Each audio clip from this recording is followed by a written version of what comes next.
Coming soon. Kim and Jen from the Twisted Teachers podcast. I hope I'm not second guessing. I'm doing that. Tonight is actually prom, and I don't have to go to prom because I worked homecoming.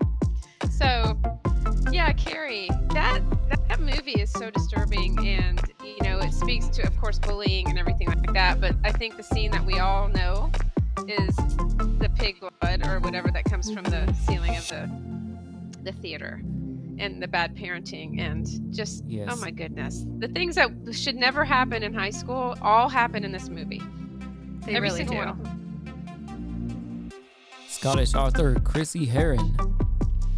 Yeah, I think we've all had something happen in our life where we've thought, "Whoa, what was that? What just happened there?"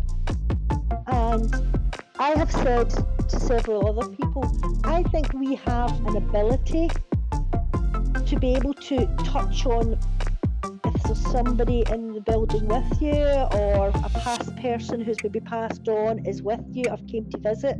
I think personalities are too strong for people to totally go, especially if they've been taken from us in a sudden or a horrific manner, because they're not quite ready to go yet. Residual energy that maybe stays behind, which is why things like you're saying to me, is Scotland the most haunted because the buildings are older? Not necessarily. I don't think a building has to be old for it to be haunted, but I do believe that something can go on in that building that makes it want to stay. You just need to look at a lot of the things that have happened in the States. You want to look at things like Amityville and all the other gruesome things that have happened through time. Yeah, that wasn't an old building, but it's where it was situated, what it was situated on, the type of people that these buildings attract. And I said to you before we started this conversation, we were talking about a chappie called Crowley, who I'm absolutely petrified from, who was he was very much into demonology and Satanism way back at the start of the century. Author, journalist, researcher Cheryl Costa. Being that in 2020 it was all over the evening news with all the footage of leaked footage that Jeremy Corbell managed to get put up on national television, and my hat's off to Jeremy, believe me.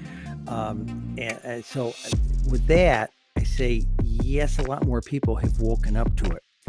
But in the spring of 2020, spring, early summer, just before we put the Pink Book out, I was going over to get certain things copied at the local Staples near me. And the manager knew what I was working on. He'd say, "Hey, Cheryl, how you doing? Oh, wow, you guys are almost done with that book. Did you take all the kooks, nuts, and crackpots out?" So there was this perception that yeah, they may exist, but everybody who reports them are kooks, nuts, and crackpots. And but then again, I get that. I even get that on some of these podcasts. And they immediately come after my jugular vein and start asking me, "Well, what are your best case studies?" I don't have case studies. I'm a statistician.